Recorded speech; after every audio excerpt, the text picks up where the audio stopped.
When discussing the calculation of stress in composites, you might think of Hooke's law. It calculates stress, or represented here by sigma, as a function of strain. Here, C represents the stiffness matrix. The equation sounds simple, but it is not that straightforward for composites during curing. Why, you ask? Look at the figure once more. As illustrated, the matrix stiffness and consequently the composite stiffness increases over time during curing. Hence, the stiffness matrix can change based on temperature, curing degree, or a combination of them. Note that the residual stress considered here comes from mechanical strains. Now let's discuss the well-known models suggested for predicting stress in composites during curing. Generally, there are three recognized categories of models developed to predict residual stress in composites: linear elastic, viscoelastic, and path-dependent models. Since the models rely on the composite properties, we will focus on a well-known composite, Hercules AS4/3501-6 graphite epoxy.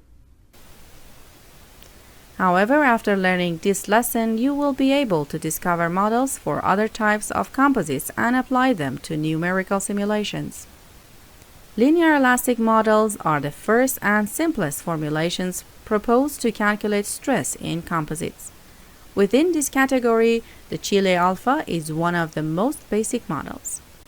It describes the matrix modulus of elasticity as a function of the degree of cure as shown in this equation. Here, EM0 represents the uncured modulus of elasticity for the matrix, and EM infinite stands for the fully cured modulus of elasticity. The Chile alpha model, though simple to use, has low accuracy. To enhance its precision, the model was later modified, giving rise to the Chile T model. In this model, the resin's modulus of elasticity depends on the uncured and fully cured resin moduli, the critical temperatures indicating the beginning and end of modulus growth, the composite temperature denoted by T, and the glass transition temperature. The glass transition temperature is a critical characteristic of various materials such as polymers and specific composites. It signifies the temperature at which a material shifts from a rigid and brittle state to a more flexible or viscose state. Below the TG point, the material maintains its strength and stiffness. Above this temperature, the material can become softer, allowing for easier changes in shapes. According to this equation for AS4/3501-6 composite, the glass transition temperature depends on the degree of cure.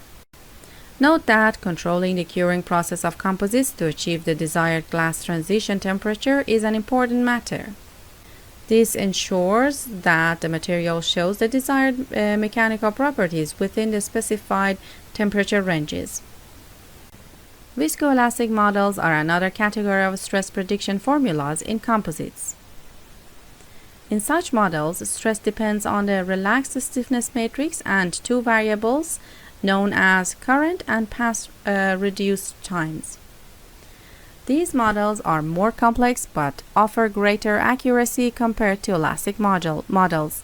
Path-dependent models are another category of models simplifying the viscoelastic formulation. In a path-dependent model, the stress depends on unrelaxed and fully relaxed stiffness matrices, the last time of the last vitrification, and glass transition temperature.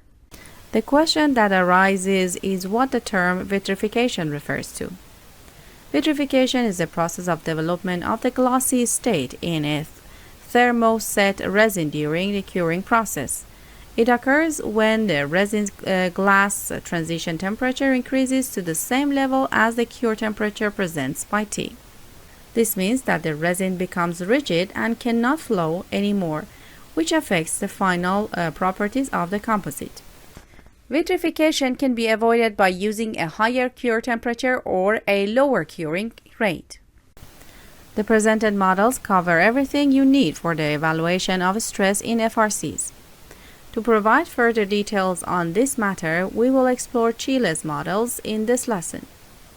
However, if you need more information on the viscoelastic and path-dependent models, you can see reference 5. Note that in all the suggested models, the stress depends on temperature, the degree of cure, or a combination of them. So we require a thermochemical model to be used with the process stress prediction models. This forms the basis for the thermo-chemo-mechanical analysis in this lesson. For the thermochemical model, we will apply the equations covered in Lesson 1.